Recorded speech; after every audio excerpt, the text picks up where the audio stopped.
আমার বাড়ি সবরতলী গ্রামে, আপনারা চেনেন না ভাই আমার?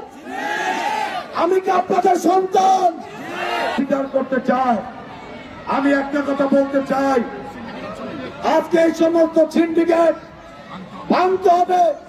মেজর জেনারেল মাহমুদ হাসান এই যেখানে একটা ব্রিজ হবে, এই ব্রিজের কাজ কিন্তু তিনি সমস্ত সম্পন্ন করেছেন।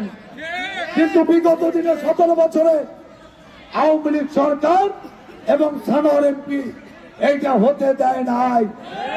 এখানে ইঞ্জিনিয়ার এসেছে, আপনারা জানেন যে আপনাদের ওয়াজ মাহফিলে আমি এসেছিলাম, সেদিনই কিন্তু আমি বলেছিলাম যে কিছুদিনের মধ্যে এখানে সরকার ক্ষমতায় নাই।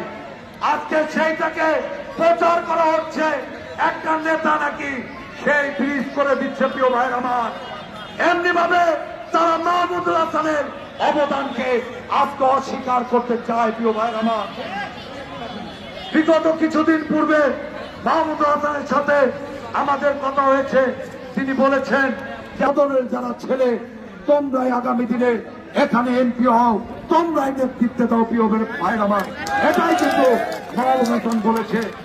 তাই আমরা বলতে চাই, আজকে টাকার কাছে বিক্রি হয়ে যে সমস্ত অতীতের জাতীয় পার্টি যারা করেছে, সেই সমস্ত জাতীয় পার্টির নেতারা আজকে বিএনপি নীতি তাদেরকে দিয়ে আমরা এখানে কমিটি করব।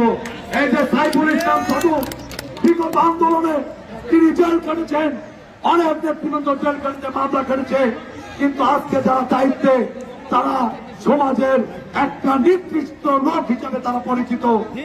বিগত আমাদের কিছু নেতৃবৃন্দের ভুলের কারণে আগামী দিনে আমরা যারা সত্যিকারের দলের ছেলেকে চান, হাত তুলেন, 2 হাত তুলেন, সবাই 2 হাত তুলে দেখিয়ে দেন যে আপনারা সদরের ছেলেরা, সদরের ছেলেকেই আপনারা চান। আপনারা হাত নামান।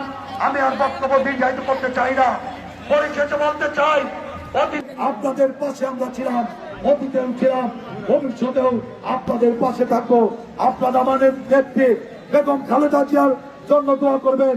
আমি আজকে এই জনসভা থেকে, ইফতার মাহফিল থেকে আমি দোয়া করছি, চর এলাকার কৃতি সন্তান, যিনি বাংলাদেশের মধ্যে টাঙ্গাইলে সবচেয়ে বেশি উন্নয়ন করেছেন, সেই মেজর জেনারেল মাহমুদ হাসান শারীরিকভাবে অসুস্থ। আল্লাহ রাব্বুল আলামিন যেন তাকে সুস্থতা দান করে, নেক হায়াত দান করে, এই দোয়াই আমি করছি। এবং আজকের এই ইফতার মাহফিল থেকে আমি বলছি, অবিলম্বে নির্বাচনের ব্যবস্থা করতে হবে। আগে আওয়ামী লীগ আমলে শেখ হাসিনা বলতো আগে উন্নয়ন তারপরে নির্বাচন, আর এখন বলছে আগে সংস্কার তারপরে নির্বাচন দিতে হবে। সেই নির্বাচনের মধ্য দিয়েই জনগণ তাদের প্রতিনিধিকে ঠিক করবে, এই আশাবাদ ব্যক্ত করে সকলকে ধন্যবাদ জানিয়ে আমি আমার বক্তব্য শেষ করছি। আল্লাহ হাফেজ, বাংলাদেশ জিন্দাবাদ। সকলকে ধন্যবাদ। আসসালামু আলাইকুম।